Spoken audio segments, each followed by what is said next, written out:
Hello students, welcome to Chaturvedi classes. आज हम लोग स्टार्ट करने जा रहे हैं हमारा सीबीएसई क्लास 10 का चैप्टर 7 की एक्सरसाइज 7.1 का question number second. Question number second में हमको क्या फाइंड करने के लिए दिया गया है कि हमको डिस्टेंस निकालना है दो पॉइंट्स के बीच का। एक पॉइंट है 0, 0 और दूसरा पॉइंट है 36 एंड 15। अब आप सभी को मालूम होगा कि जो पॉइंट 0, 0 होता है वो हमारा क्या होता है, वो हमारे कार्टेशियन प्लेन में ओरिजिन होता है। अगर याद नहीं है तो ध्यान देना कि ये कार्टेशियन प्लेन हमने कोऑर्डिनेट ज्योमेट्री में पढ़ा है, तो ये पॉइंट हमारा 0, 0 होता है।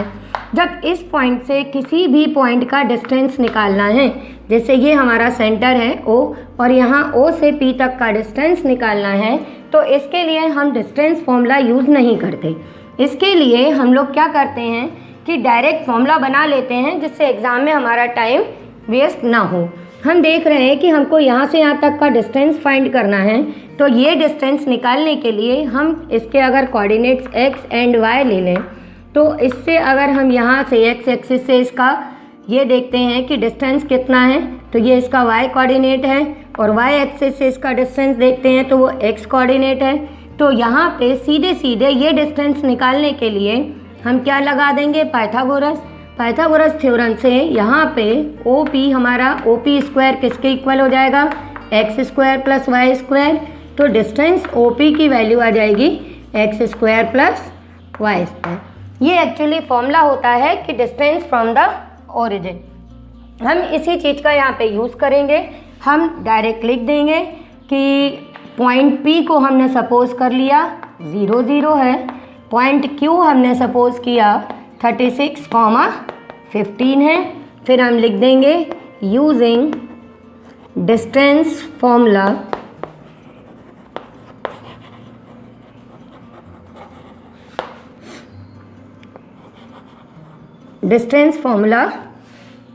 यहाँ पे direct P Q is equal to under root X square plus Y square. और यहाँ पे ये आप डायरेक्ट करना सीख जाओगे तो इससे आपको क्या है, एग्ज़ाम में टाइम वेस्ट नहीं होगा और 1 मार्क या MCQ में आएंगे तो आप डायरेक्ट एक्स वाई कोऑर्डिनेट्स के स्क्वायर निकाल के ऐड कर देना। जैसे 36 का स्क्वायर होता है 1296, 15 का होता है 225। इन दोनों को हम ऐड करेंगे, ऐड करने पे हमारा आ रहा है 1521। 1521 का अगर हम रूट निकालेंगे तो वो आएगा 39। अब आप सोचोगे कि मेरा इतनी जल्दी कैसे आ गया, तो आप लोगों को अगर याद हो तो हम लोग ने 8th में एस्टिमेशन मेथड सीखा था स्क्वायर रूट निकालने का। अगर याद नहीं है तो एक बार वो भी मैं रिवाइज़ करा देती हूँ कि अगर हम एस्टिमेशन मेथड से 1521 का अगर चाहते हैं कि ये चेक करना कि ये किसी नंबर का स्क्वायर है या नहीं है, तो सबसे पहले हम यूनिट डिजिट देखते हैं कि क्या है। अगर यूनिट प्लेस पे हमारे पास में 2, 3, 7 या 8 होते हैं तो हमें मालूम होता है कि ये परफेक्ट स्क्वायर नंबर नहीं है, पर हमारा यहाँ पे क्या है, 1 है। तो अब हम एस्टिमेशन के लिए क्या करते हैं, एस्टिमेशन के लिए हम पीछे से इनके पेयर बनाने शुरू करते हैं। एक पेयर ये बनेगा और एक पेयर ये बनेगा, 2 पेयर बन रहे हैं। इसका मतलब ये किसी 2 डिजिट नंबर का स्क्वायर है। 2 डिजिट नंबर में हम सबसे पहले, जैसे ये 15 है, तो ये देखते हैं कि 15 से छोटा किस नंबर का स्क्वायर है या 15 के बराबर। तो हमें मालूम है कि 3 का स्क्वायर 9 होता है और 4 का स्क्वायर 16 होता है। तो 15 कहाँ पे आ गया हमारा, इन बिटवीन 9 एंड 16। तो हम यहाँ पे कौन सा नंबर लेते थे, 3।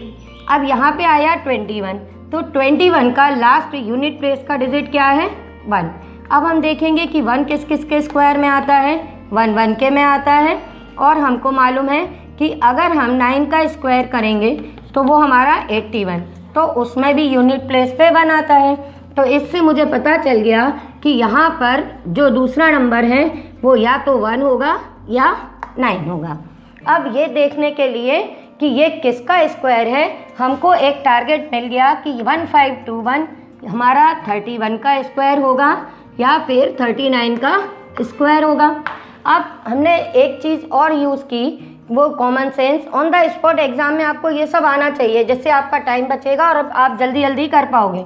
कि ये 15 ये हमारे पास में 1521 जो मैंने लिखा है 1521, ये 39 से जस्ट बड़ा नंबर मेरा क्या आएगा, 40 आएगा, और 40 का स्क्वायर क्या होता है, 1600। तो ये मेरा 1521 नियर अबाउट किसके हैं, नियर अबाउट है ये अपने 1600 के।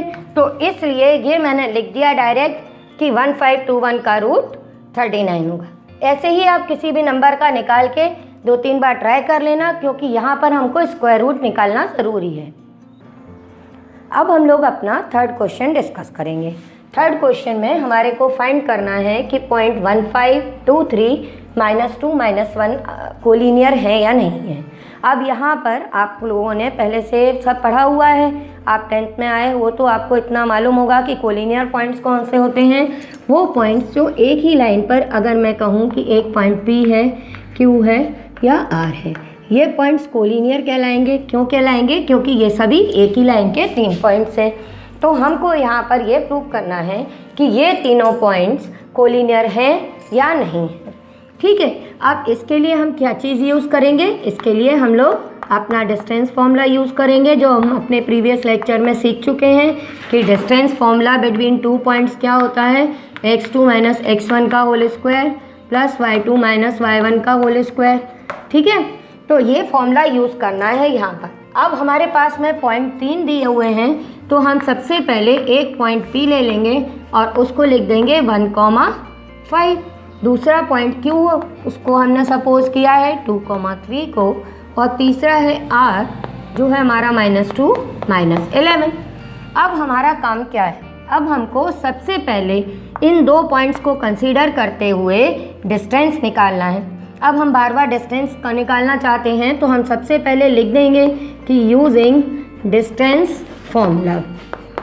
मैं आप लोगों को कंटिन्यूसली बताती रही हूँ कि बोर्ड के अकॉर्डिंग फॉर्मूले के मार्क्स होते हैं, इसलिए आपको वहाँ पर फॉर्मूला ज़रूर लिख के आना चाहिए। अगर हमारा कभी कभी कॉपी पेस्ट गलत हो जाता है, मीन्स हमने सॉल्व करने के लिए क्वेश्चंस किए और हमने अपनी डिजिट्स गलत लिख लिए, नंबर गलत लिख लिए, कैलकुलेशन गलत कर दी, कुछ भी ऐसा कर दिया तो हमारे नंबर्स कट जाते हैं। पर अगर हमने फॉर्मूला वहाँ पे सही अटेम्प्ट किया है तो हमको उस फॉर्मूले के मार्क्स मिल जाते हैं। तो जैसे हमने लिख दिया यूजिंग डिस्टेंस फॉर्मूला, ये अब हमको सारे डिस्टेंस निकालने पड़ेंगे। सबसे पहले हम डिस्टेंस निकालेंगे PQ। जब हम PQ डिस्टेंस निकालेंगे तो हम इसको x2 मान लेंगे और इसको x1, इसको y2 और इसको y1, और यहाँ पर ये वैल्यूज़ अपनी सब्सटीट्यूट करेंगे। तो ये 2 - 1 का होल स्क्वायर, 3 - 5 का होल स्क्वायर। तो अब ये हमने सॉल्व किया तो ये आ गया आपका 1 स्क्वायर और ये आ गया आपका -2 का स्क्वायर। नेगेटिव नंबर हमेशा ब्रैकेट में लिखना, जिससे आपको भी याद रहेगा और टीचर्स को भी पता चल जाएगा। तो ये अपने पास में सॉल्व करने पे आ गया √5। अब हमारा अगला काम क्या होगा, अगला काम होगा अब हम निकालेंगे डिस्टेंस QR। आप थोड़ा जल्दी जल्दी करेंगे क्योंकि हम लोग सीख चुके हैं। अब QR के लिए ये x2 हो जाएगा और ये x1, तो हम यहाँ पर अपनी वैल्यू सब्सटीट्यूट करेंगे। तो ये आ जाएगी अपने पास में -2 का होल स्क्वायर प्लस -11 -3 का स्क्वायर। ये सॉल्व करेंगे तो ये आएगा -4 का स्क्वायर प्लस -14 का स्क्वायर। ये आपका हो गया 16, ये आपका हो गया 14 का स्क्वायर 196। इन दोनों को ऐड किया हमने तो ये कितना आ गया 212। अब 212 के हम फैक्टर्स निकालना चाहेंगे तो हम कैसे निकालेंगे, जैसे हम हमेशा करते आए हैं। ये लास्ट में 2 आ रहा है तो 2 से डिवाइड किया, 2 1 ज़ा 0, 2 6 ज़ा अगेन 2 से किया, 2 5 ज़ा 2 3 ज़ा 53 हमारा प्राइम नंबर आ गया। तो 53 1 ज़ा 53, तो 2 1 2 के हमारे फैक्टर्स आ गए 2√53। ये हमने रूट फाइंड कर लिया। अब हमको निकालना है डिस्टेंस PR। अब हम ये क्यों निकाल रहे हैं, आप सोचोगे कि सारे के सारे PQ QR, क्योंकि हम जानते हैं कि अगर पॉइंट्स कोलिनियर हुए, अभी तो हमको मालूम नहीं है कि Q यहाँ आ रहा है कि R यहाँ आ रहा है, हमने तो अपने मन से सोच लिया कि हो सकता है इस तरह से आ रहे हों। तो हमको क्या करना पड़ता है कि पहले P से Q का डिस्टेंस निकालना है या Q से R का निकालना है और P से R तक का निकालना है। मान लीजिए ये डिस्टेंस आ रहा है x, ये आ रहा है y और ये आ रहा है z। अब कोई भी दो डिस्टेंस का सम थर्ड के इक्वल आ गया तो हम कह देंगे कि पॉइंट्स कोलिनियर है। चाहे x प्लस वाई z के इक्वल आ जाए, चाहे हमारा y प्लस z x के इक्वल आ जाए, या हम कह दें कि x प्लस z की वैल्यू y के इक्वल आ जाए। इन सभी में से एक भी कंडीशन अगर सेटिस्फाई हो गई तो हम कह देते हैं कि पॉइंट्स कोलिनियर हैं। अब यहाँ पर ये डिस्टेंसेस हमको सारे फाइंड करने हैं और बाद में ये तीनों चीज़ें चेक करनी हैं। तो इसलिए मैंने अभी आपके सामने पी क्यू निकाल लिया है, क्यू आर निकाल लिया है। अब हमको निकालना रह गया है पी आर। तो अब हम अपना पी आर फाइंड करेंगे, यहीं पे कर लेते हैं फटाफट। ये वैल्यू हमारी पी क्यू की है, ये हम ऊपर लिख लेते हैं जिससे कंपेयर करते टाइम काम आएगी। कि पी क्यू हमने फाइंड किया था √5। अब हमको निकालना है distance P R. P R का डिस्टेंस निकालेंगे तो ये हमारा x2 मान लेते हैं और ये x1, तो ये हमारा हो जाएगा -2 -1 का स्क्वायर प्लस -11 -5 का स्क्वायर। ये हमने सॉल्व किया तो ये आ गया हमारा -3 का स्क्वायर प्लस -16 का स्क्वायर। ये आपका आ जाएगा 9 प्लस 16 का स्क्वायर 256। ये सॉल्व किया हमने तो ये आपका आ गया 265। अब 265 के फैक्टर्स निकाल लेते हैं हम लोग। 265 के फैक्टर्स एंड में 5 आ रहा है तो हम 5 से स्टार्ट कर देते हैं। 5 5 ज़ा 25, 5 3 ज़ा 15, 53 1 ज़ा 53। तो ये हमारे पास में जब हमने देखा कि 265 के फैक्टर्स निकाले तो वो दोनों प्राइम है ही नहीं, तो ये हमारा आंसर आ गया √265। अब हम इनको देखते हैं ध्यान से, तो क्या हमको कोई भी दो नंबर्स का सम थर्ड के इक्वल दिख रहा है? नहीं दिख रहा है, पर ये हम वहाँ पे शो करके आएंगे। हम यहाँ पे लिखेंगे, इसके बाद का मैं इधर कंटिन्यू कर रही हूँ। हम लिख देंगे कि as P Q plus Q R not equal to P R. फिर हम लिखेंगे P Q plus P R not equal to Q R, और देन फिर हम लिख देंगे कि P R plus Q R not equal to P Q. सारी कंडीशंस हम शो करके आएंगे जिससे हमारा क्वेश्चन गलत ना हो। Not equal to P Q, therefore given points are